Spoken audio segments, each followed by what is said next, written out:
Cuma gara-gara sepiring nasi, aku jadi istri kedua bos restoran, malam pertama bikin nangis. Kamu percaya gak? Kalau cuma karena sepiring nasi, hidupku berubah total? Bukan soal kenyang atau lapar, tapi soal harga diri, soal takdir yang gak pernah bisa kutebak. Hari itu aku cuma pengen makan, tapi yang datang justru lamaran. Dan malam pertama, bukan seperti yang kubayangkan, malah bikin aku nangis seharian. Aku masih ingat betul hari itu. Langit mendung, perutku kosong, dan langkahku limbung menyusuri trotoar yang terasa tak ada ujungnya. Sudah 2 hari aku hanya minum air keran. Perutku kram, kepalaku pusing, dan tubuhku seperti mau tumbang. Aku baru saja kehilangan pekerjaan di pabrik.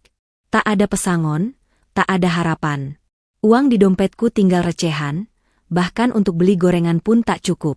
Dengan kaki gemetar, aku berhenti di depan sebuah restoran besar bergaya oriental.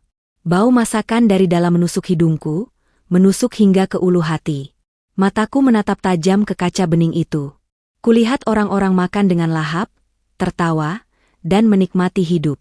Sementara aku berdiri di luar, seperti pengemis yang tak diinginkan siapapun. Aku tahu, harga diriku sudah remuk. Tapi rasa lapar kadang mengalahkan logika. Aku berdiri terlalu lama, sampai-sampai pelayan dalam restoran mulai menatapku curiga. Tapi sebelum aku sempat pergi, seorang pria tua keluar dari pintu restoran, menghampiriku perlahan. "Dek, kamu sudah makan?" tanyanya dengan suara lembut tapi berwibawa. Aku terdiam. Mulutku ingin menjawab, tapi lidahku keluh. Tangisku hampir pecah. "Masuklah, makan dulu, nanti baru cerita," lanjutnya sambil membuka pintu.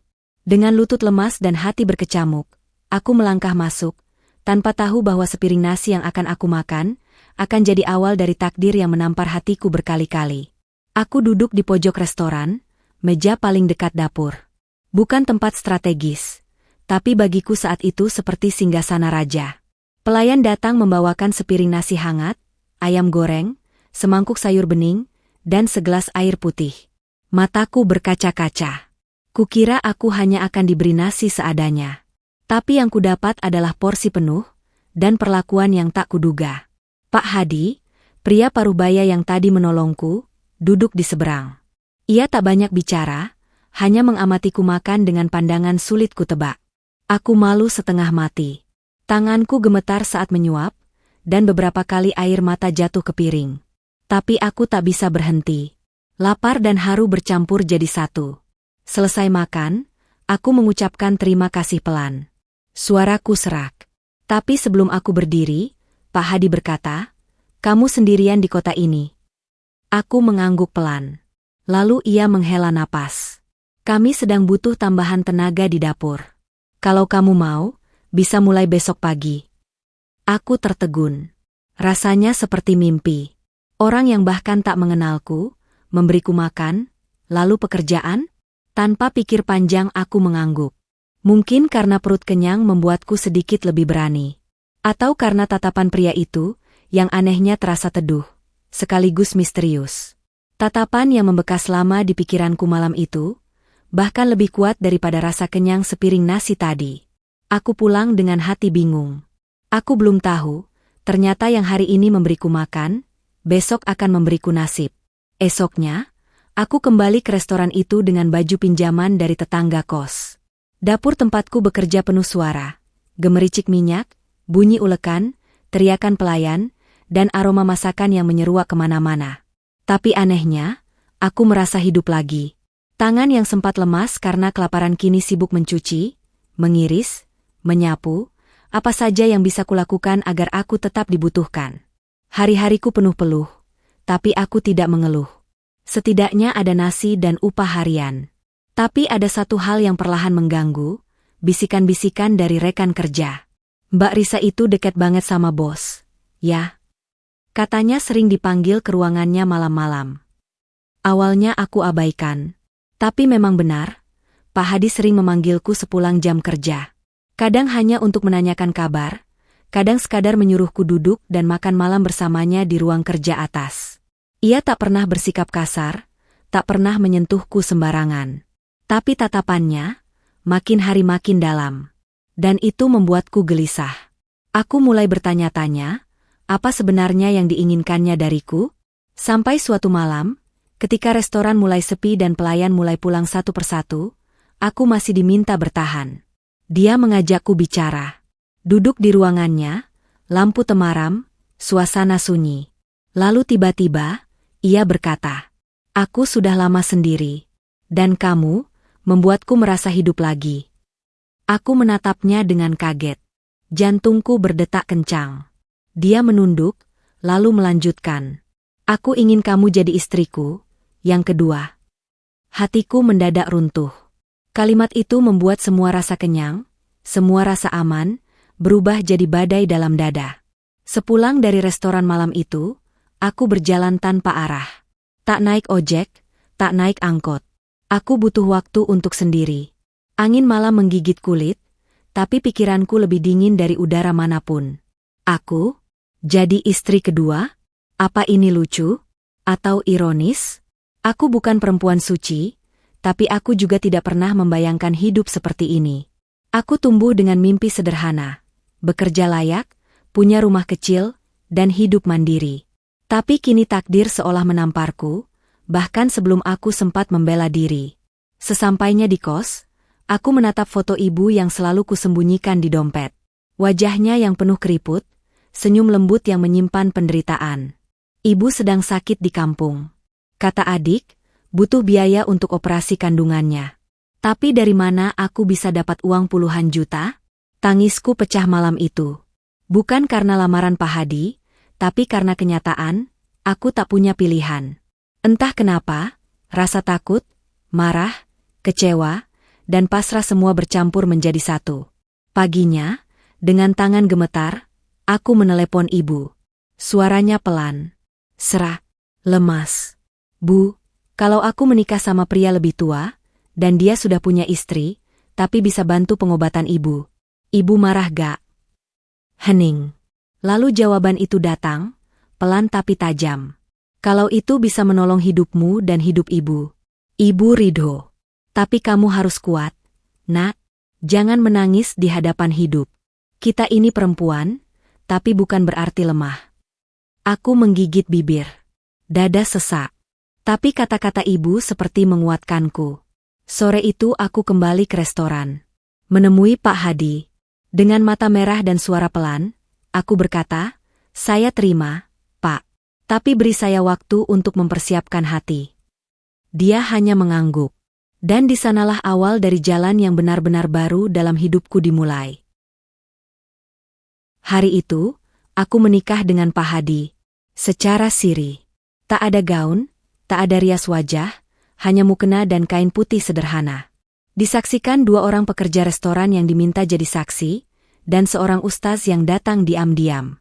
Semuanya berlangsung cepat, sunyi, tanpa seremoni apapun. Tapi di dalam dadaku, perang batin masih bergolak. Setelah akad selesai, Pak Hadi menggenggam tanganku. Hangat, tegas.